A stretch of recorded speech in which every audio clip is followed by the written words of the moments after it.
ትንቢተ ዕንባቆም ምዕራፍ 2 ከቁጥር 1 እስከ 4 ድረስ ያለውን በጌታ በኢየሱስ ክርስቶስ ስም አነባለሁ። የጌታ ቃል እንደዚህ ይላል። በመጠበቄ ላይ እቆማለሁ፣ በምሽጉ ቅጥር ላይ ወጥቼ እቆያለሁ። ምን እንደሚለኝ ለክርክሩም የምሰጠውን መልስ ለማወቅ እጠባበቃለሁ። እግዚአብሔርም እንዲህ ሲል መለሰ፣ በቀላሉ እንዲነበብ ራእዩን ጻፈው፣ በሰሌዳም ላይ ቀረጸው። ራእዩ የተወሰነለትን ጊዜ ይጠብቃልና ስለ መጨረሻውም ይናገራል። እርሱም አይዋሽም። የሚዘገይ ቢመስልም ጠብቀው፣ በእርግጥ ይመጣል፣ ከቶም አይዘገይም። እነሆ እርሱ ታብዮአል፣ ምኞቱ ቀና አይደለም፣ ጻድቅ ግን በእምነቱ ይኖራል። ይሄ የዕንባቆም መጽሐፍ ቅድም እንዳልኳችሁ በጣም አጭር ከሚባሉ የብሉይ ኪዳን የትንቢት መጽሐፍት መካከል አንዱ ነው። በጣም አጭር ነው። እንግዲህ 3 ምዕራፍ አካባቢ ብቻ ነው ያለው። ስለዚህ በጣም ጥቂት ነው ማለት ነው። ግን ውስጡ ያለው መልእክት በጣም አስገራሚ ነው። ነቢዩ ዕንባቆምና እግዚአብሔር መካከል የነበረ ክርክር ነው አይደል? የቀረበው በዕንባቆምና በእግዚአብሔር መካከል የነበረ ክርክር ነው። ሌላ ሰው ብዙ ጣልቃ ሲገባ አታዩም።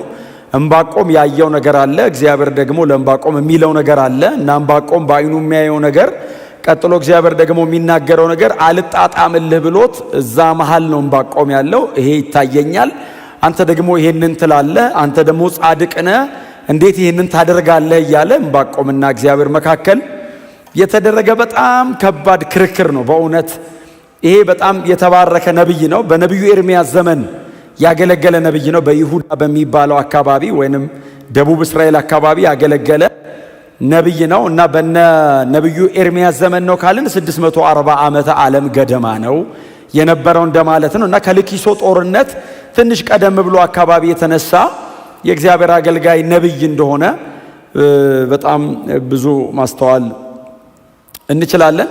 እና ምዕራፍ 1 ሙሉን የዕንባቆም ማጉረምረም ልበለው ማጉረምረም አይነት ነገር ነው። ከክርክር ይልቅ እሱ ወደ እግዚአብሔር የሚያደርገው ጩኸት ነው ምዕራፍ 1። ከዛ ደግሞ ያነበብነው ምዕራፍ 2 የመጀመሪያው ቁጥር ላይ ይቀጥላል። ከዛ ከሚቀጥሉት ቁጥሮች ጀምሮ ደግሞ እግዚአብሔር ለዕንባቆም ክርክር ወይንም ሙግት ወይንም ማጉረምረም እግዚአብሔር ደግሞ መልስ እየሰጠው ይመጣል። ከዛ 3ኛው ምዕራፍ ላይ በእግዚአብሔር ዘላለማዊነት፣ በእግዚአብሔር ሉዓላዊነት፣ በእግዚአብሔር ሁሉን ቻይነት እስማማለሁ ብሎ በመዝሙር ይዘጋዋል ማለት ነው። እና በዚህ አይነት መንገድ ነው። ምዕራፍ 1 ማጉረምረም ነው። ምዕራፍ 2 የእግዚአብሔር መልስ ነው። ምዕራፍ 3 ላይ ምንም አልተመለሰም። ዕንባቆም ግን በመዝሙር ይዘጋል።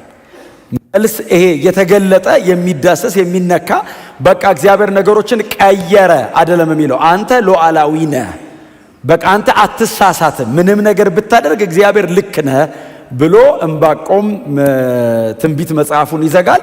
ዕንባቆም የመጨረሻው ምዕራፍ ላይ የሚዘምራቸው የመጨረሻ ቁጥሮች ላይ ያሉ መዝሙሮች ለሕዝበ እስራኤል በተለይ ለደቡቡ እስራኤል በይሁዳ በቤተ መቅደሱ አካባቢ ይዘመሩ ሁሉ ነበር። በዚያ ያክል ማለት ነው። በጣም ዝነኛ ነው። ምናልባት እናንተ ጊዜ ካላችሁ ማንበብ ትችላላችሁ።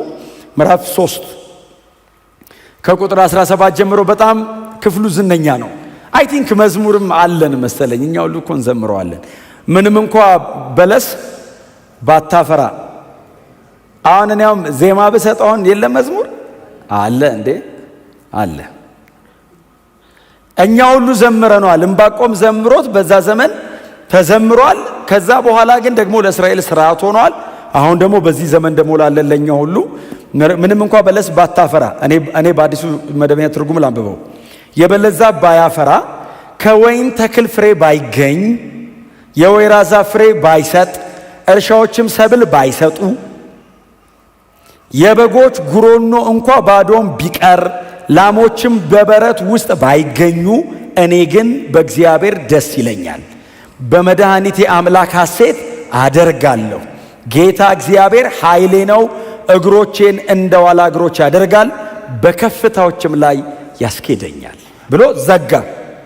አሁን ወይን አላፈራም፣ በለስ የለም፣ በጎች በጉሮኖ የሉም፣ ባዶ ነው። አገሩ በሙሉ ባዶ ነው። እስራኤል ተማርካ ወደ ግዞት አገር ሄዳለች። ባቢሎን መጥቶ ጥርግርግ አድርጎ ይዞን ሄዷል። እና ነገሮች በሙሉ ምድረ በዳ ናቸው። እኔ ግን በእግዚአብሔር ደስ ይለኛል። ጮክ በሉና እግዚአብሔር ሉዓላዊ ነው በሉ እስቲ። አያችሁ፣ በዚህ ነው በህይወት መኖር ያለብን። የኔ ፈቃድ አገልጋይ አይደለም እግዚአብሔር። የፈለገውን በእኔ ህይወት የሚያደርግ አምላክ ነው። እኔ የምፈልገውን የጸለይኩትን ያቀድኩትን የሚያደርግ የኔ ጉዳይ አስፈጻሚ አይደለም እግዚአብሔር። በጠቅላላ የመጽሐፍ ቅዱስ ትምህርት እግዚአብሔር ሉዓላዊ አምላክ ነው። አዎ እጄ ልኬ እጁን ጠምዝጄ የምፈልገውን አላስደርግም። ፈቃዴን ተጭኖኝ ይሰራል። ዕንባቆም የሚለው እሱን ነው። ተከራከረ እኮ ምዕራፍ አንድን በእውነት እኔ አሁን ጊዜ ስለሌለኝ አልናገረውም ምዕራፍ አንድን ብዙ እንጂ ምዕራፍ አንድን እናንተ ብታነቡት አስገራሚ ነው እኮ። ደሞስ እውነቱን ነው። አሁን በዕንባቆም ሳይድ ስትሆኑ እግዚአብሔር መልስ እስኪሰጥ ድረስ ካልጠበቃችሁት እውነቱን ነው። ይሁዳ የሚባለውን ደቡቡን እስራኤልን ቤተ መቅደሱ ያለበትን የእግዚአብሔር የቃል ኪዳን ታቦት ያለበትን እግዚአብሔር እመለክበታለሁ የሚለውን መርጬዋለሁ የሚለውን ህዝቡን ባቢሎን የሚባለው ከለዳውያን መተው ማርከው ይዘውት ይሄዳሉ አለ። እንዴ ምን ማለትህ ነው እግዚአብሔር ሆይ አለው። እጅግ አመፀኛና ክፉ ነፍሰ ገዳይ የሆኑ የሄዱበትን ከተሞች በሙሉ አፈር ክምር የሚያደርጉ ጨካኞችን ህዝቤ ነው ባልከው በእስራኤል ላይ እንዲሰለጥኑና እንዲማርኩ እንዴት ታደርጋለህ? ብትቀጣ እዚሁ አትቀጣም ወይ? እንዴት አመፀኛ አምጥተህ ትቀጣለህ ህዝብህን? አንተ ጻድቅ አይደለህም ወይ? ቅዱስ እኮ ነህ። አይነ ርኩስ አያይም። እንዴት ያንን መርጥ አምጥተህ ትቀጣለህ?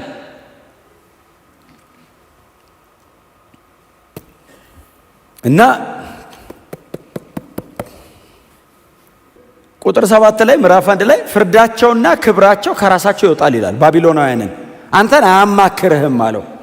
እቀጣበታለሁ የምትለው ህዝብ አምጥቼ እማርካችኋለሁ ወደዛኛው አገር የምትለው ህዝብ ፍርዳቸውም ክብራቸውም ከራሳቸው ነው የሚወጣው። አያማክሩህም፣ አንተን አይጠይቁህም፣ እንዲህ እናርጎይ አይሉህም። ይቀጥላል ቁጥር 11 ጉልበታቸውን አምላካቸው ያደረጉ በደለኞች ናቸው ይላል። አንተ አይደለህም የባቢሎናውያን አምላክ፣ ጉልበታቸው ነው አምላካቸው። እና ጉልበታቸውን እንመጣለን ጥርግርግ ነው የምናረጋችሁ ነው የሚሉት። ማን ሲያስቆመን ታያለ ይሉሃል። እግዚአብሔር ሆይ እኛ ብንደክምም አንተን አይደለ የምንለው? እነዛ ጉልበታቸውን አምላካቸው ያደረጉ አምጥተ እንዴት እንደዚህ ታደርጋለህ ሲሉት እናንተ በኋላ ቤት ስትገቡ ኤርምያስ 46 ምናምን አንብቡት። ቤት ስትገቡ መልስ እንዲሆናችሁ ማለት ነው። ምክንያቱም በኤርምያስ ዘመን ነው የተነገረ ትንቢቱ። ከዛ ደግሞ በኢሳይያስ በኩል ይመጣና እግዚአብሔር ምን ይላል ሲሉ ባቢሎን አላቸው አገልጋዬ ነው አለ እግዚአብሔር። እኔ በባቢሎን ለመገልገል እግዚአብሔር ያህዌ ማለት አይጠበቅበትም፣ እጠቀምበታለሁ አዙሬ አለ። ጅራፍ ነው አለና ከዛ እስራኤልን ይመልስና ጅራፉ ሲዞር እሱን ይገርፈዋል አለ። ህዝቤን እስራኤልን ከመንገድ ስለወጡ ማስተካከያ አደርገውና እቀጠዋለሁ። ግን እሱንም ህዝቤን ለምን ነካብኝ ብዬ ደግሞ መልሼ እቀጠዋለሁ። እግዚአብሔር ሉዓላዊ ነው። የፈለገውን ነው የሚያደርገው። እኛ ደግሞ ባሮቹ ነን። የወደደውን እንዲያደርግብን እሺ ብለን የተቀመጥን ነን። እግዚአብሔር ይመስገን። ጸሎት ልክ የሚሆነው እኔ የምፈልገውን ስጸልይ ሳይሆን የእግዚአብሔርን ፈቃድ ስጸልይ ነው። የእኔ ፍላጎት ከእግዚአብሔር ፈቃድ ጋር ከተስማማ መልስ አለ። የእኔ ፍላጎት ከእግዚአብሔር ፈቃድ ጋር ካልተስማማ 50 ዓመት ብጸልየው እድሜ ቢያልቅ አይመለስም። ጸሎታችሁ በጣም ቶሎ እንዲመለስ ከእግዚአብሔር ፈቃድ ጋር የተስማማ ጸሎት ጸልዩ። እኔ ባሪያ ነኝ አንተ ጌታዬ ነህ ብላችሁ ጀምሩ ስትጸልዩ። እግዚአብሔር ሆይ ምን መሰለ ብላችሁ እንዳትጀምሩ። እንደሱ ወደ ጎን ነው። ወደ ላይ አምላክ ነው፣ ወደ ታች ፍጡር ነው። እስቲ አሜን በሏ። እሱ ከምድር አፈር ያበጀኝ ነው። ስለዚህ በብዙ አክብሮት ነው የምጠጋው። ስጠጋውም የልቤን ልነግረው ሳይሆን ምንድነው የምታስበው በዚህ ጉዳይ ላይ ነው የምለው። የለውበትም እጅን አውጣ ካለ ልሞክረው አይባልም። እና ዕንባቆም ግን ከነበረው ውጥረት እስራኤል ላይ ከነበረው ሲቃ የተነሳ ነው ይሄንን ምዕራፍ 1ን ከእግዚአብሔር ጋር ስለ ከለዳውያን ያስረዳዋል። ባይዘው ምንም የለበትም። ዕንባቆምና እግዚአብሔር ብቻ ናቸው ያሉበት። ሌላ ፈልጋችሁ አታገኙ። ዕንባቆም ግን በሕዝበ እስራኤል ሳይድ ሆኖ ወይንም እግዚአብሔር እመልሰዋለሁ እቀጣዋለሁ በሚለው ሕዝብ ሳይድ ቆሞ ነው ዕንባቆም የሚጮኸው። ሌላ ምናልባት ከእግዚአብሔር ጋር በጣም የተከራከረ ሰው የምታውቁት ሰው ካለ ዮናስን ትዝ ይላችኋል። ትንቢተ ዮናስ ይሄ በሕዝቡ በኩል ቆሞ የሚከራከር ነው። ዮናስስ አልሄድም ብሎ ነው የሚከራከረው። ግድ የለም ዮናስ ላደርግ ነው ሲሉ እኔ አልሄድም፣ አንተ እግዚአብሔር ነህ፣ አዎ እንደዚህ አደርጋለሁ ብለህ ትናገራለህ፣ እኔ ደግሞ ሄጄ የሆነ ነገር ስል አላደርግም ብለህ ደግሞ ትተወዋለህ። ስለዚህ እኔ አልሄድም። ሌላ የተከራከረ የምታውቁት ሰው ካለ ኤርምያስ ምዕራፍ 20 ነቢዩ ኤርምያስ እግዚአብሔር ሂድና ተናገር ሲለው አልናገርም። እኔ እንደውም ባለፈው አንስቼዋለሁ።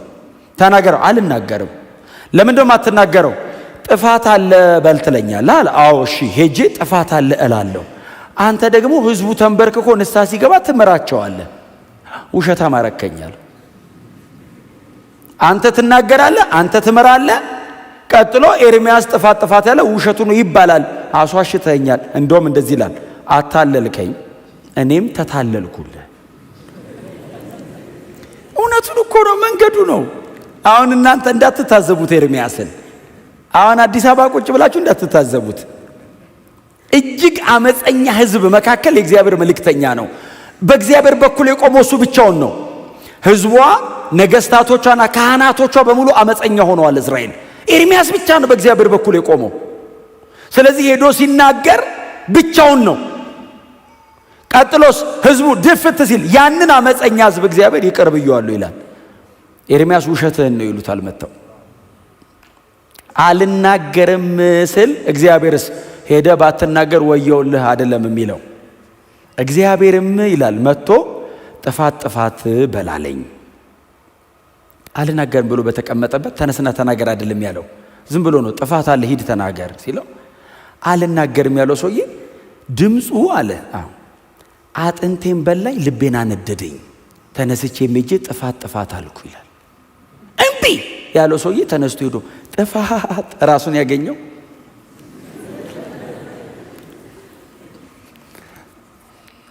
በጣም ስለሚወደን ነው አይደል? አንዳንድ ነገር ተመካክረን እንስራ የሚለን እንጂ እሱ ሉዓላዊ ነው። የፈጠረንም ያዳነንም ለክብሩ ነው።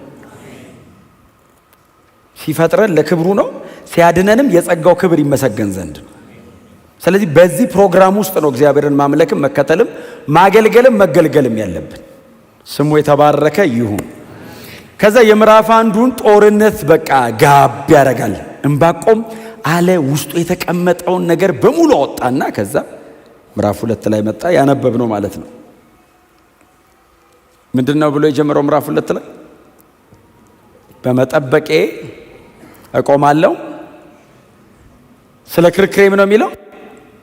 ምንድነው የሚለው? ስለምኔ ስለሚናገረኝ የምመልሰውን አውቅ ዘንድ በመጠበቂያ ላይ ቆማለሁ፣ በምሽጉ ቅጥር ላይ ወጥቼ እቆያለሁ። ምን እንደሚለኝ ለክርክሩም የምሰጠውን መልስ ለማወቅ እጠባበቃለሁ። ዕንባቆም ይሄንን ሁሉ ረጅም ሙግት በእግዚአብሔር ፊት ካደረገ በኋላ እግዚአብሔር ምንም መልስ አልሰጠው። ዝም ነው ያለው። እስከ ምዕራፍ 2 ድረስ እግዚአብሔር ዝም ነው ያለው። የዕንባቆም ጉልበት አለቀ። የሚጮኸውን ነገር በሙሉ ከውስጡ አውጥቶ ሲጨርስ አሁን ከዚህ በኋላ ደግሞ ስለዚህ ጉዳይ እግዚአብሔር የሚለውን ለመስማት በመጠበቂያዬ ላይ እቆማለሁ። ይሄንን ሁሉ ነገር ብዬ ስፍራ አልለቅም። ይሄንን ሁሉ ነገር ተናግሬ ቦታዬን አልለቅም። እጠብቀዋለሁ። እዚህ ውስጥ ሆኜ ነው የምጠብቀው። ክርክር አለብኝ፣ አዎ። ሙግት አለብኝ፣ አዎ። እግዚአብሔርን አጥብቄ ይዤዋለሁ፣ አዎ። እስኪመለስ ድረስ በመጠበቂያ ላይ እቆማለሁ። ቃሉ የሚያመለክተው በማማ ላይ የሚቆሙ ጉበኞች አሉ፣ የቅጥር ጠባቂዎች ማለት ነው። እና ከየትኛውም ቦታ ወደ ከተማይቱ ለመልካም የሚሆን ለክፉ የሚመጡ ወታደር ሰራዊት መልእክተኛ ከሆነ ከሩቅ ቆመው ያዩና ያዩትን ወደ ህዝቡ ያስተጋባሉ። ልክ እንደዛ ነው ዕንባቆም አጠባበቁ። በጣም ኮንሽስ ናቸው ሲጠብቁ።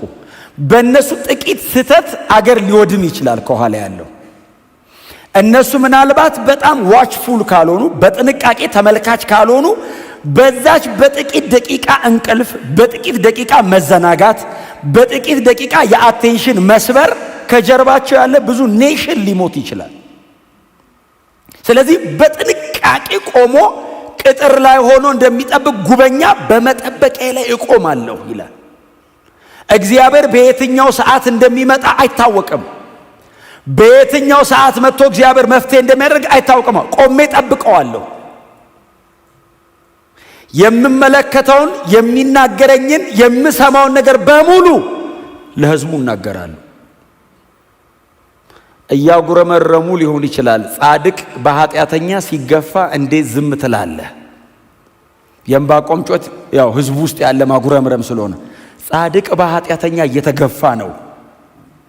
በይሁዳ መካከል ሁሉም ኃጢአተኛና አመፀኛ አይደለም። የተወሰኑ ቅሬታዎች አሉት እግዚአብሔር እና እየተጉ እየለመኑ ራሳቸውን እያማጠኑ ምድሪቷ ላይ ካለው አመጽ ጋር ያልተባበሩ ደግሞ ጻድቃን አሉ። እና ከዚህ ሁሉ ጋር አብረው ሲጨፈለቁ እንዴት ዝም ትላለህ ለሚለው ለዚህ ጩኸቴ እግዚአብሔር የሚመልስልኝን ለመስማት በመጠበቂያ ላይ ቆማለሁ። በአምባ ላይ ቆሟል። በከፍታ ቦታ ላይ ነው ያለው። ቀጥሎ ደግሞ በጣም ዋችፉል ነው። አልዘናጋም። ጉዳዩ ፐርሰናል አይደለም። የኔና የእግዚአብሔር ብቻ ሳይሆን የይሁዳና የባቢሎንም ጭምር ነው። እንደ ኔሽን የተመረጠ ህዝብ አለ፣ ቅሬታ የተደረገ ህዝብ አለ። አዎ፣ ስለዚህ ህዝብ ጉዳይ ነው እየተከራከርኩ ያለሁት። ነገሩ ሞር አቴንሽን ይፈልጋል። በጣም ጥንቃቄ ይፈልጋል። በጣም ትጋት ይፈልጋል። በጣም ፎከስ ይፈልጋል። ዕንባቆም መጠበቅ ውስጥ ይሄ ሁሉ ነገር አለ።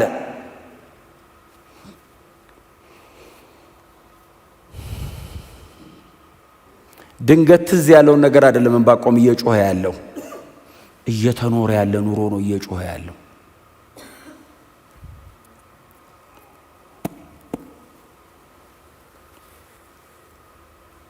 በምሽጉ ላይ ወጥቼ አለና እኔ ያስኩት ትርጉም ላይ እቆያለሁ አለ። ብቅ ብዬ አይቼ አልመጣም ማለት ነው ብዬ አልመለስም። እቆያለሁ አለ። መጠበቂያ ላይ እቆያለሁ። ቀን ያልፋል፣ ሌሊት ያልፋል፣ ቀናት ይቆጠራሉ፣ ሳምንታት ሊያልፍ ይችላል። እግዚአብሔር እስኪመጣ ወራት ሊያስጠብቀኝ ይችላል። እግዚአብሔር እስኪመጣ ዓመታት ሊያቆየኝ ይችላል። አዎ እቆያለሁ። ፐርሲስታንስ፣ መጽናት፣ መቆየት፣ መጠበቅ፣ ረጅም ሰዓት በያዛችሁት ጉዳይ ላይ ጊዜ መውሰድ። አንዳንድ ጸሎቶቻችን የ5 ደቂቃ እንዳይሆኑ ትዝ ያላችሁ ሰዓት ብቻ እግዚአብሔር ሆይ ክብርህን ግለጥ ብላችሁ ስትነሱ ደግሞ ሌላ ነገር እንዳታስቡ። ዕንባቆም እንደዚህ ያለ እቆያለሁ በዚህ ጉዳይ ላይ አዎ የሚመልስልኝን ለመስማት። አጠገባቸው ሰው በጽናት ቆይ በሉት እስቲ። ፐርሲስታንስ። እኔ ብዙ ጊዜ ማነሳት አንዲት ሴት አለች። ሉቃስ ወንጌል ምዕራፍ 18 ላይ ያለችዋ ሴት ትዝ ትላችኋለች? መበለቷ መበለት ናት፣ ብቸኛ ናት። ቀጥሎስ ድሃ ናት። በአንድ አገር አለ ኖርማሊ ጌታ ኢየሱስ ክርስቶስ እንደ ኢሉስትሬሽን ነው የነበረ ጉዳይ ሳይሆን አንድ የሚናገረው ነገር ለማብራራት ያቀረበው ምሳሌ ነው። ነገሩን በምሳሌ እንዲህ ሲል አስረዳች። በአንድ ከተማ 2 ነበሩ ይላል። ከተማው ብዙ ነው ግን ሁለቱን ነው የጠቀሳቸው። አንድ ዳኛና አንዲት መበለት ነበረች አለና ኢየሱስ ኦኬ ይላሉ። አይ ቲንክ እንግዲህ 12ቱ ደቀ መዛሙርት እንደኛ ምዕራፍ 18ን 8-9ን ቁጥር አላነበቡትም፣ ገና እየሰሙ ነው። በአንድ ከተማ አለ ኢየሱስ። እሺ አይ ቲንክ እስራኤላውያን ስለው ናሬሽን ትረካ ምናምን ይወዳሉ። አሁን እኛ ስናድግ እንደሱ አይደል ያደግነው። አሁን ቤተሰቦቻችን ጭንቅላታችን እንደዚህ ያከኩን ተረት የበረት ደስተን እንቅልፍ ይዘናል። በዛው አሁን እስራኤላዊ ልክ እንደኛ ነው ባይዘው የአባቶቹ ታሪክ ዝም ብሎ ይተረከለት እና ኢየሱስ በአንዲት ከተማ አንድ ዳኛና አንዲት መበለት ነበሩ ሲል እሺ በጣም ኢንተረስቲንግ ነው። ስለምን ሊያወራ ነው? ዳኛው አለ እሺ ሲሉት እግዚአብሔርን አይፈራም ሰውን አያፍርም አለ።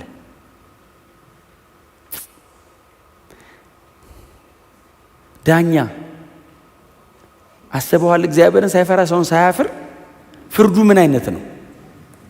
አትሊስት ወይ እግዚአብሔርን መፍራት ወይ እግዚአብሔርን ካልፈራ ሰው ማፈር ወደ ላይም ወደ ጎንም የለውም አለ እና ዳኛ ነው። እቺ ሴት ደግሞ መበለት ናት፣ ምንም የሌላት ባዷን የቀረች መበለት። ከዛ እቺ ሴት መጣችና ከባለጋራዬ ጋር ፍረድልኝ አለችው። ዝም ብላችሁ እናንተ ሳሉት ምን ሊያረጋት ይችላል እያሉ ይጠብቃሉ። ደቀ መዛሙርት ማለት ነው። ኬዙን ኢየሱስ አልተናገረውም፣ ጽናቷን የተናገረው ምንድነው? ኬዙ አይደለም ኢየሱስ እያስተማረ ያለው እንዲህ ብላችሁ ጸልዩ ሳይሆን የምትጸልዩበትን ፐርሲስታንስ ነው። በጽናት በየዕለቱ እየመጣች ከባላይ ጋር ፍረድልኝ ትለው ነበር አለ ኢየሱስ። ከዛ ዳኛውም አለ ጌታ ኢየሱስ ምንም እግዚአብሔርን ባልፈራ ሰውንም ባላፍር። በጣም ይገርም ነው። ራሱን የሚያውቅ ዳኛ ነው። ራሱን ያውቃል። እግዚአብሔር እንደማይፈራ ሰው እንደማይፈራ ያውቃል። አትሊስት ማወቅ ጥሩ ነው። 50% ይቀንሳል። እንትን ሰው ሳያውቅ እኮ ነው የሚያስቸግረው። ምንም አሁን እኮ አንዳንድ ሰው እኮ በጣም አመፀኛ ሆኖ እንደ ጻድቅ ይኖራል። ማወቅ ጥሩ ነው። አትሊስት ለንስሐ ዕድል ይሰጣል አይደል? ሰው ከነ ኃጢአቱ እንዳይሞት ያደርገዋል። ምንም እግዚአብሔርን ባልፈራ ሰውንም ባላፍር አለ። እሺ ይገርማል ይላሉ። ራሱን ያውቃል። አዎ ይገርማል። እየመጣች እንዳታስቸግረኝ ስለ ንዝንዟ ስል እፈርድላታለሁ አለና ጌታ ምንድነው ያለው? እዩ እንግዲህ አለ ይህ አመፀኛ ዳኛ ያለውን ስሙ። ስለ ጭቅጭቋ ሲል ከፈረደላት እግዚአብሔርማ ለምርጦቹ እንዴት ፈጥኖ አይፈርድላቸውም? ኢየሱስ እያወራ ያለው ሳታቋርጡ ዘወትር ጸልዩ፣ ፐርሲስታንስ ሳታቋርጡ መቼ ዘወትር። እስከ መቼ? እስኪመለስ በመጠበቂያ ላይ እቆማለሁ፣ ስለ ክርክሬ የሚመልስልኝን አውቅ ዘንድ እጠብቀዋል፣ እቆያለሁ አለ። ስለ ጽናት፣ ስለ ክርክር፣ ስለ አቋም፣ ስለ ትህትና ሲል እግዚአብሔር የልቡን ይነግርሃል። የልቡን ነገሩ ይቀየራል አይደለም፣ ሊያደርግ ያለውን ግን ይነግርሃል። እቀይረዋለሁ ላይልህ ይችላል። አትሊስት ግን ዲዛይኑን ያስረዳሃል። አካሄድ፣ ጽናት፣ ትህትና ትዝ ይላችኋል። አክዓብ አመፀ እና እግዚአብሔር መጣና በኤልያስ በኩል እንደዚህ ያለው አክዓብ አለው፣ አቤት አለው፣ በጣም አመፀሃል አለው። እሺ ሲለው በቃ ትሞታለህ አለው። ትሞታለህ ሲል ንስሐ ገባ አይደለም የሚለው። አክዓብም ቀስ ብሎ ሄደ የሚል ቃል አለ። እኔ አንብቤ ነው። ቀስ ብሎ ሄደ። ይንቀዠቀዥ ነበር ማለት ቱር ነበር የሚለው። ቀስ እያለ ሲል እግዚአብሔር መጣና ኤልያስን እንደዚህ ያለው፣ ኤልያስ ሆይ አለው። አቤት ሲለው አክዓብን ነው አለው። አይ ቲንክ ኤልያስ እንትን ላይ ሆኖ መንገድ ላይ አየው መሰለኝ። እንዲህ ሲል ቀስ ብሎ ሄደ አለው። አዎ ሲለው በቃ ባንተ ዘመን አላረግም በለው። ቀስ ብሎ ስለሄደ ወይ እግዚአብሔር አልተንቀዠቀዠም ብሎ ትቼዋለሁ። ነገሩን የምታደርጉበት ልብና በነገሩ ላይ ያላችሁ አትኩሮት እግዚአብሔር ወደ እናንተ መልስ ይዞ እንዲመጣ ያደርገዋል። ዕንባቆም እግዚአብሔርን አውቆታል። ባይዘው ኬዙ በጣም ከባድ ቢሆንም እጠብቀዋለሁ አለ። ለምን መሰላችሁ? አሁን ተመልሼ ገብቼ ከተማ መሃል አብሬያቸው የሚያደርጉትን ባደርግ ለውጥ የለውም። እግዚአብሔርን ብጠብቀው ግን በመጣበት ሰዓት እንደሚቀይረው አውቃለዋል። ታዲያ ነገሩ እንዳለ ሆኖ እኔ ከእግዚአብሔር ጋር ነኝ አለ።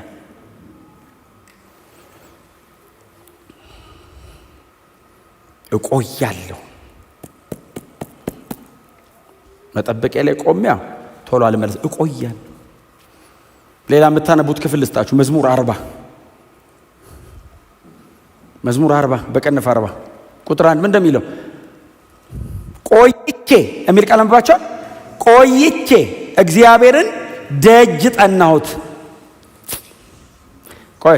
እርሱም ዘንበላል የሚለው በኋላ ቁጥር 1 በቁጥር 1 እና በቁጥር 2 መካከል እኮ ዓመታት ሊኖሩ እኮ ይችላል። ለምን መቆየት? ቆይቼ እግዚአብሔርን ደጅ ጠናሁት። ቤት ውስጥ አይደለም፣ ቸርች አይደለም፣ ቅድስተ ቅዱሳን ውስጥ አይደለም፣ ደጅ ነው። ደጅ ውጪ ፀሐይ ምናምን ይፈራረቅበታል። ቆይቼ ደጅ አስጠናኝ እግዚአብሔር አለ። ምን አረክ ዳዊት? ቆየሁ አልነሳም ብዬ በበሩ ስር ድፍት ብዬ ደጅ ጠናሁ አለ። እያቃሰተ እያለ አቆይቶኝ አለ። ስጮህ ሳለቅስ ሳምጥ እንባ ሳፈስ አየኝና ቆይቼ እግዚአብሔርን ደጅ ጠናሁት ብሎ ቁጥር 2 ላይ እርሱም ዘንበል አለልኝ፣ ጩኸቴን ሰማ። ያልኩ ነው ስጋና አጥንቴ ተላቋል አለ። እዚያው ላይ ሆኜ ልብሱ ከመቆሸሽ አልፎ ሰውነቱ በሙሉ ወደ ከአፈሩ ጋር ተጣብቋል። ቆይቷል፣ አይነሳም። ዘንበል አለልኝ አለና ከዛስ ከረግረግ ጭቃና ከሚውጥ ማጥ ውስጥ አወጣኛል። እግሬን በአለት ላይ አቆመ አለና አረማመዴንም አቀናዋል። እስኪመጣ ያስጠብቅሃል እንጂ የመጣ ሰዓት እንኳን ቆየሁ ነው የምትለው፣ እንኳን አቆየኝ። ግን እንደዚህ ሴት ያለማቋረጥ ዳኛው ይሰድባት ይችላል፣ ሊያዋርዳት ይችላል፣ በሰው መሃል ክብሯን የሚነካ ነገር ሊያደርግ ይችላል። ዳኛ ነው፣ የፈለገውን ነው የሚያደርገው። እሷስ በጽናት ያለመናወጥ she was importunate ማለት ሼምለስ ፐርሲስታንስ ነበራት ብሎ ነው የጻፈው ሉቃስ። ሼምለስ ይሉንታ ቢስ ነው ጽናቷ። አይ ፍርድ ከአፉ አይደለም ከአጥንቱ ነው ያወጣችው። ጽናት መፍረድ አልፈለገም፣ ጽናቷ ነው። ረፍት ከለከለችኝ አለ። መኖር አቃተኝ እና ልፍረድ በቃ ምንድነው ጉዳይ? ሳይፈልግ አየው ጉዳዩን፣ ሳይፈልግ በየነላት። ሳይፈልግ ፍርድ ለማውጣት የጸናች ሴትዮ እማይሆን ፍርድ ቢፈርድ ደግሞ ለማስቀየር ድጋሚ ትመጣለች። ስለዚህ በትክክል ነው የሚፈርደው። ፐርሲስታንስ መንፈሳዊ ዓለም አንድ ጉዳይ ላይ መቆየት መቻል ነው። ቆዩ አንድ ጉዳይ ላይ፣ ክረሙ አንድ ጉዳይ ላይ፣ ዋጋ ከፈሉ በአንድ ጉዳይ። እውነቴን ነው የምነግራችሁ። ምንም እኔ አሁን ፍሬክስ አየችኝ እከለያየኝ ይደክመኛል ልቤን። ቸርች ነው፣ ከእግዚአብሔር ጋር ነው ጉዳይ። ብታዩን ደስ ይለኛል፣ ባታዩኝስ? እግዚአብሔር የመለሰ ቀን ታዩኛላችሁ። የመለሰ ቀን ዓለም በሙሉ ያያሃል። እስከዛስ ለምን ጫማውን ጠርጎባ አይሄድም? ለምን አይተፋብም? ለምን አትዋረድም? እስቲ አሜን በሏ። ላይን አፕ አድርጉ ከእግዚአብሔር ጋር። እውነቴን የምነግራችሁ በጣም ብዙ ነገር ነው ያለው። ባይዘው በመጠበቂያ ላይ ቆማለሁ። ስለ ክርክር የሚመልስልኝን አውቅ ዘንድ እቆያለሁ። ብዙ አቋም፣ ፎከስ፣ ብዙ ነው። ኮንቪክሽን ምን የሌለው ነገር አለ እዚህ ውስጥ። ከተማ እኮ ነው ትቶ እኮ ቆሞ እዚህ ስትራክቸር ይጎትታል። የከተማ ስትራክቸር ለስትፉል የሆነ ከተማ ነው። ግባና የሆነ ነገር አርግ ይልሃል እኮ። ኖ በእግዚአብሔር ፊት ነው መሆኑ።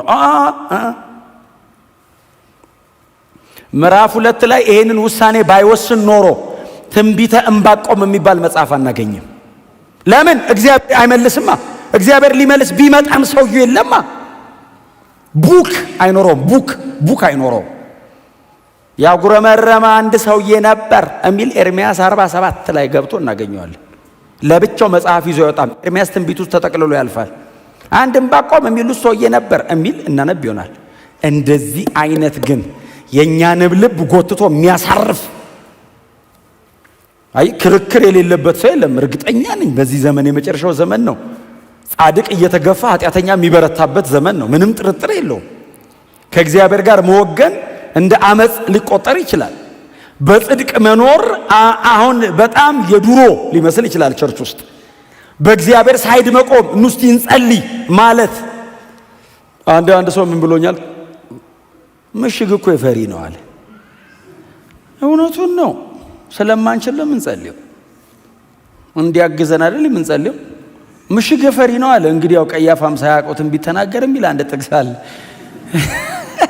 እውነቱ ነው። ምሽግ የፈሪ ነው። እውነቱ ነው። ተደብቀን እግዚአብሔር ስር ቅበረን ውጡ አንወጣም። ሙሴ ውጣ ሲለው እኮ እግዚአብሔር ወዶት ብቻ እኮ አይደለም፣ እንደማይችል ያውቀዋል። እንደማይችል ብትንትኑ እንደሚወጣ ያውቀዋል። ደጋግፎ አቁሞ ሰው ያደረገን እግዚአብሔር ነው። ያለ እግዚአብሔር አንችልም። ከእግዚአብሔር ጋር እዚህ ደርሰን ከዚህ በኋላ አንሄድም፣ ከሱ ጋር ብቻ። እስቲ አሜን በሉ። አሁን እንደዚህ አይነት አቋሞች ቸርች ውስጥ ሞኝነት የመሰሉበት በጣም ሲስተማቲካሊ በተደራጀ ሲስተም ለመሮጥ ማሰብ የሚሞክርበት ሰው የፈለገውን አድርጎ መንፈሳዊ የሚመስልበት። ዶንት ዲሲቭ ዩርሰልፍ፣ ራሳችሁን እንዳታታሉ። ይሄው በመጠበቅ ያለቀዋል። የመጽሐፍ ቅዱስ ኢንቴንሽን እግዚአብሔርና ሰዎቹ ናቸው። ለምን? ታሪክ የተሻገሩት ሁለቱ ናቸው። ታሪክ የተሻገረ ሌላ ሰው የለም አብሯቸው። ይሄው እነዚህ ናቸው የተሻገሩት፣ እግዚአብሔርና ዕንባቆም። ሂስትሪ ሜክ እግዚአብሔር ታሪክ ሰራ ከዕንባቆም ጋር የሚጻፍ ታሪክ እንጂ ምናልባት ሊሉት የሚችሉትን ነገር ዝም ብላችሁ ብታስቡት ዕንባቆምን በጣም ብዙ ነገር ሊሉት ይችላል። በጣም ብዙ ነገር ዕንባቆምን ሊሉት ይችላል። እሺ ቀጥሎ ምንድነው የሚለው? ስለ ክርክር ያደል የሚመልስልኝን ምን እንደሚለኝ ለክርክሩም የምሰጠውን መልስ ለማወቅ። በጣም ነው የሚገርማችሁ። ዝም ብዬ አይደለም የምጠብቀው ይላል። ዝም ብለው ነው የምቆመው። አንተ ፀሐዩ፣ ነፋሱ፣ ጎርፉ፣ ውርጩ፣ ይሄ ሁሉ የሰው ንግግር፣ ይሄ ሁሉ ነገር ሲወርድብ ዝም ብለው ነው የቆምከው? አይደለም፣ ዝም ብዬ አይደለም የቆምኩት። ስለ ክርክሩ እግዚአብሔር መጥቶ የሆነ ነገር ቢለኝ እምመልሰውን አውቅ ዘንድ በዚህ ነው የቆምኩት ይላል። እምመልሰውን አውቅ ዘንድ እኔና እግዚአብሔር መሃል ሙግት አለ። አዎ። እዛ መካከል ያለ ጻድቅ በኃጢአተኛ እየተገፋ ነው። አዎ። እዛ መካከል ያሉ ንጹሃን በከለዳውያን ተማርከው ሊወሰዱ ነው። አዎ። ባይዘው ዕንባቆም ይሄንን ትንቢት ሲናገር እነማን እንደሚመለከታቸው ታውቃላችሁ? የትንቢት እነ ዳንኤል፣ ሲድራቅ፣ ሚሳቅ፣ አብድናጎን ምናምን ባይዘው ከዚህ ትንቢት በኋላ ነው ተማርከው የሚወሰዱት። በንጉሱ ሕዝቅያስ ዘመን መጨረሻና አይ ቲንክ በዮአቂም ዘመን መጀመሪያ አካባቢ ይመስለኛል። ከ640 ወደዚህ ማለት ነው። በሁለቱ መሃል ነው። ስለዚህ የሚማረኩት እነ ዳንኤል ምናምን እድሜያቸው ልጆችም ቢሆኑ በኤርሚያስ ዘመነ መንግስት ስለነበሩ እነ ሕዝቅኤል ምናምንም ስለነበሩ ማለት ነው። ስለ እነዚህ ልጆችም ጭምር ነው ይሄ ሰው እየጮኸ ያለው። ጻድቅ እኮ አለ እዚህ ውስጥ የሚኖር አለ በቅድስና እግዚአብሔር የሚል አለ። አብሮ ነው ወይ የሚጨፈለቀው? ስለዚህ ክርክር የሚመልሰውን አውቅ ዘንድ አንድስ እንኳ የለም ካልኝ እግዚአብሔር አራሉ ልል ነው ቆሜ እና በጣም ሲሪየስ ከእግዚአብሔር ጋር ተያይዟል ሰውየው። እግዚአብሔር ሉዓላዊ እንደሆነ የሚያውቅ ደግሞ እግዚአብሔር መሐሪና ደግሞ ተሸካሚ እንደሆነም የገባው አይነት ሰው ነው። ከዛ እግዚአብሔር ይናገራል። እግዚአብሔር መልስ ሰጠ። እጠብቃለሁ፣ ቆሜያለሁ፣ በፍጹም አልነቃነቅም ሲል እግዚአብሔር ደግሞ መልስ ሰጠ። መጣ እግዚአብሔር። የምዕራፍ አንዱን ጭቅጭቅ ሰምቶታል። ሰማይ አይደለም እግዚአብሔር የሰማው አጠገቡ ነው። እግዚአብሔር በሁሉ ቦታ የሚኖር አምላክ ነው። ባይዘው እመጣለሁ ጠብቀኝ ሲል ተዘጋጅ እያለ ነው እንጂ ከየትም አይመጣም። አጠገብ ነው ያለው። አሁን እመጣለሁ ጠብቀኝ ሲል 3 ሰማይ አቋርጦ የሚመጣ እኮ ነው የሚመስለን። አሁን እኛ በሁሉ ቦታ ይኖራል። አሁን በተለይ ለኛ ለአማኞች ደግሞ ውስጣችንም አለ። ባይዘው ጠብቀኝ ሲል ቢሬዲ አለው። ምንድነው ቢለ ዝብርቅርቅ እንዳይልብህ ጠብቀኝ ሲል ስትዘጋጅም ባይዘው አጠገብ ነው፣ እያየ ነው። ስሙ ብሩክ ይሁን። እግዚአብሔርም እንዲህ ሲል መለሰ ይላል ቁጥር 2። በቀላሉ እንዲነበብ ራእዩን ጻፈው፣ በሰሌዳም ላይ ቅረጸው። ራእዩ የተወሰነለትን ጊዜ ጠብቃልና ስለ መጨረሻውም ይናገራል። እርሱም አይዋሽም። የሚዘገይ ቢመስልም ጠብቀው፣ በእርግጥ ይመጣል፣ ከቶም አይዘገይም። እግዚአብሔር እንደዚህ ያለው አሁን ማሳየህ ነው እምነግርህ ነገር አለ። እሺ ሲለው ጻፈው። ራእይ ያሳይሃለሁ አለው።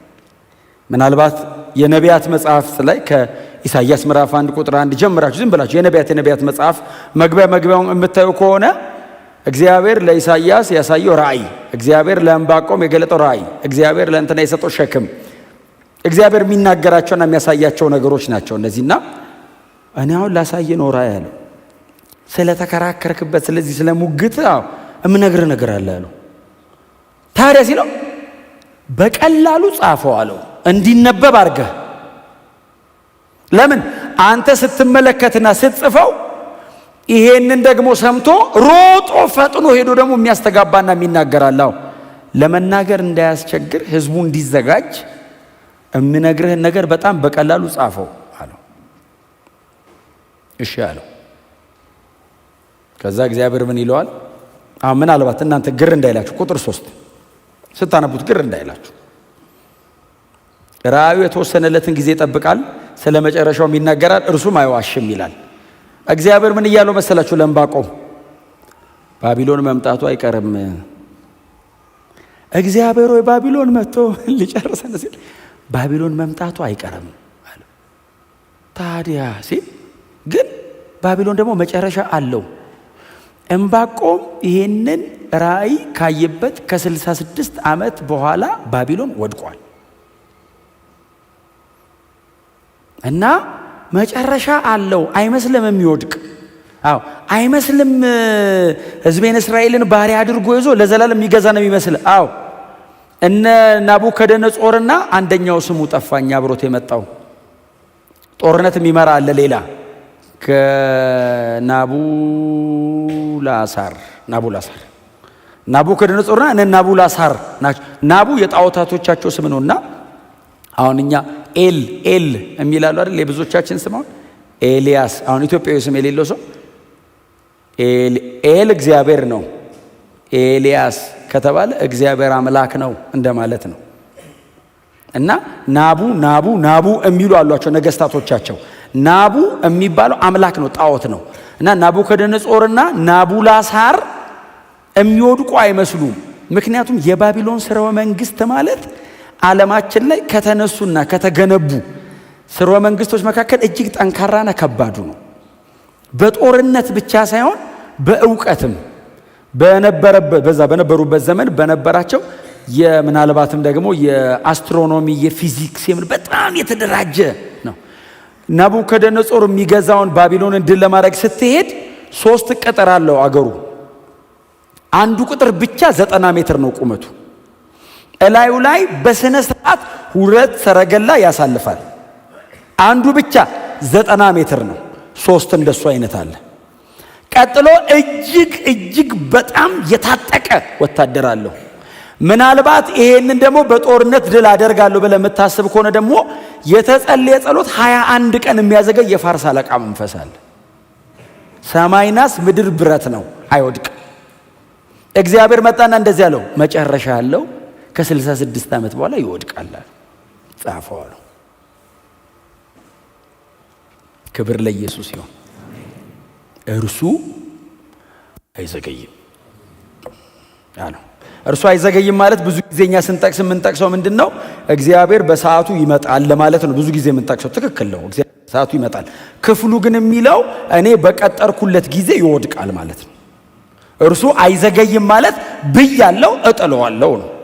ይወድቃል። አይዞ መማረካችሁ ግን አይቀርም አለው። መማረካችሁ አይቀርም። ሄዳችሁ ትማረካላችሁ። ባቢሎንን ስርወ መንግስቱን አፍርሼ ፋርስና ሜዶንን አስነስቼ በነ ማነው ስሙ ቂሮስ አማካይነት ቤተ መቅደሱ እንደገና እንዲሰራ አድርጌ እነ ነህምያ እነ ዕዝራ ምናምን እንዲያድጉ አድርጌ እነ ዳንኤል እንዲያድጉ አድርጌ እዛ ምድር ላይ ተመልሰው መጥተው ከተማይቱን ገንብተው እኔ እግዚአብሔር በዚህ እንደገና እመለካለሁ አሉ። መሀል ላይ ያለው ግን አይቀርም።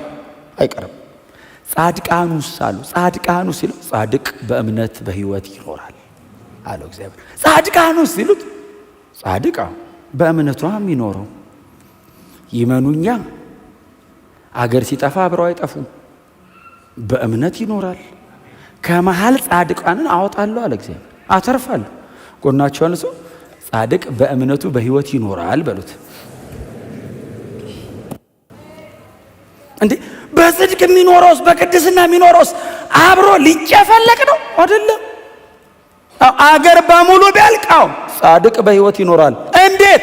በእምነት አምኖ ይመኑ ተከተሉኝ አይደል? ለኔ ሲሉ አይደል አቋም የያዙታው እግዚአብሔር አለ ብሎ አይደል ያልተስማሙታው በእምነት በሕይወት ይኖራሉ። አይዞ አትፍራ፣ ለነሱ የኔ ናቸው። አንተ ተጨቃጭቀኝ አይደለም ማድናቸው፣ እኔ ራሴ አድናቸዋለሁ። ጻድቅ በእምነት በጣም በትትና ንገሩልኝ። በጽድቅ ኑር እግዚአብሔር ነው የሚታደግ በሉት። ንገሩልኝ። በቅድስና ኑር እግዚአብሔር ነው የሚታደግ በሉት። ጻድቅ ከኔ ጋር የወገነ በእኔ በኩል የቆመ እሱ በእምነቱ በሕይወት ይኖራል። ክብር ለእግዚአብሔር ለአምላካችን። ይችን ቃል ብቻ ትንሽ ልንገራችሁን አልጨርስ።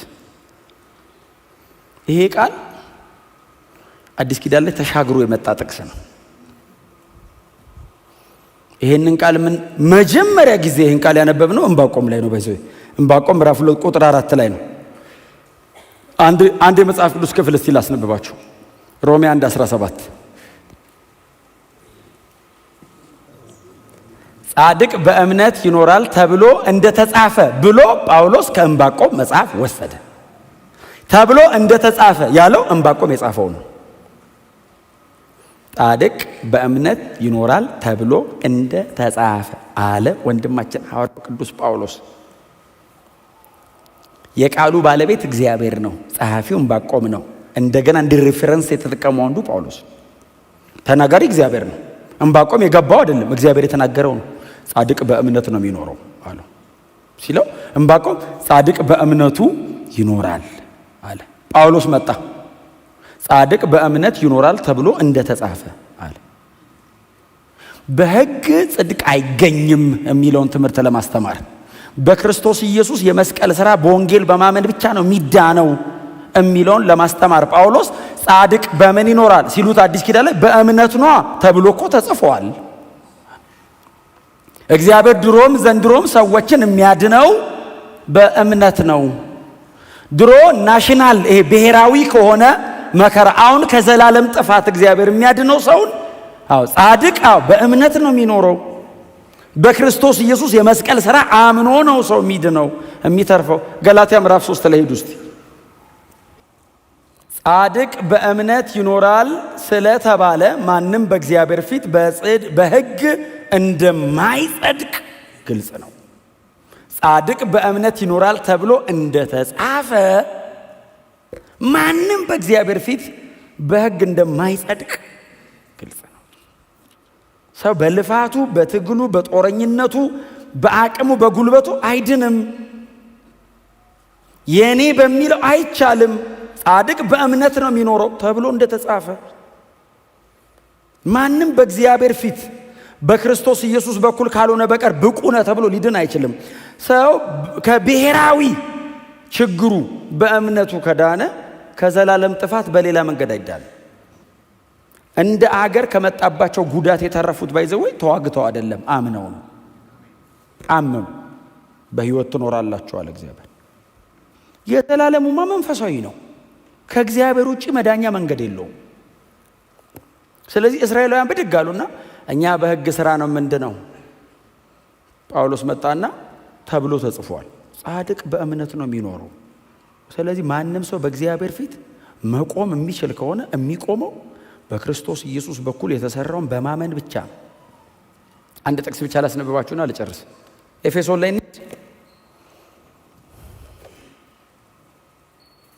እዛው ጋር አንድ መጽሐፍ ነው ሻገር የምትሉት ኤፌሶን 2 ላይ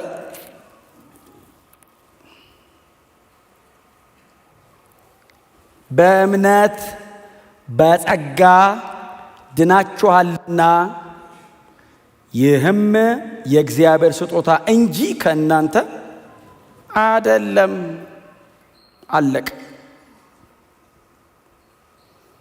ይሄ ጥቅስ ጻድቅ በእምነት ይኖራል የሚለው ጥቅስ እግዚአብሔር ተናግሮ ዕንባቆም ጽፎት ጳውሎስ ብቻ ሪፈር አድርጎት አልቀረም። በቤተ ክርስቲያን ታሪክ ውስጥ ለተነሱ ትልልቅ መንፈሳዊ ንቅናቄዎች ምክንያቱ ይሄ ጥቅስ ነው። ከብዙ ቦታ ፕሮቴስት አድርገው ወጥተው በእምነት ነው መጽደቅ አይደል ያሉት? መጽደቃው ጽድቃው በእምነት ነው ያሉት። ለትልልቅ መንፈሳዊ ንቅናቄዎች ምክንያት ይሄ ጥቅስ ነው። ሰው በሕግ ሥራ እንደማይጸድቅ እናውቃለን አለ ጳውሎስ። በሕግ ሥራ ሰው እናውቃለን፣ በክርስቶስ ኢየሱስ በማመን እንጂ። ክብር ለእግዚአብሔር ይሁን። ዘንድሮም ቢሆን ኃጢአተኛ ጻድቅን ሊጫን ይችላል። አመፀኛ በጣም የፈጠነ ሊመስል ይችላል። በጣም ጥቂት ጊዜ ታገሱ። በጣም ጥቂት ጊዜ ጠብቁ። በመቆያችሁ ላይ ሆኑና እግዚአብሔር እስኪገለጥ ልጁ ኢየሱስ ክርስቶስ ተመልሶ እስከሚመጣ የዚህ ዓለም ገዢ ስርዓቱን ዘርግቶ ጻድቃንን ሊያሳድድ ይችላል። በጣም ጥቂት ጊዜ ነው። ጌታ ኢየሱስ ክርስቶስ በቅርብ ይመለሳል።